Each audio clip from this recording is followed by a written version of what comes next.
Le jeu avec la mort, c'est-à-dire demander à la mort une réponse sur le sens de son existence, là où le lien social, les autres autour du jeune ont été incapables de le convaincre que sa vie avait une valeur, que sa présence était appréciée, etc.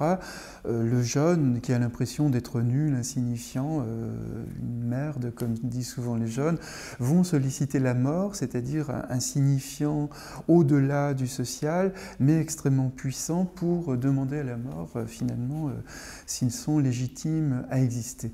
Donc l'ordalie, ce sont toutes ces mises à l'épreuve qui relèvent du défi, des tentatives de suicide, mais donc là on a affaire à des ordalies ponctuelles qui durent un instant, la vitesse sur les routes ou autre, mais ça peut être aussi des ordalies étalées dans le temps, comme par exemple dans l'anorexie, dans les différentes formes de toxicomanie, dans l'alcoolisation extrême et autres, où là ça peut durer même une dizaine d'années s'agissant d'anorexie ou de toxicomanie. Mais ce qui est essentiel, c'est que donc le fait de survivre donne aux jeunes le sentiment d'une certaine légitimité. Finalement, ils méritent quelque part de vivre, puisque la mort n'a pas voulu de lui, alors qu'il a su la regarder en face.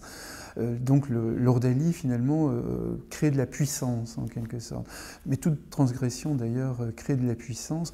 Mais l'ordalie, évidemment, est une forme majeure de transgression, on regarde la mort en face, on fait de son existence un événement dérisoire, d'une certaine manière, mais on s'en sort. Et donc là, on est dans cette puissance de survivre.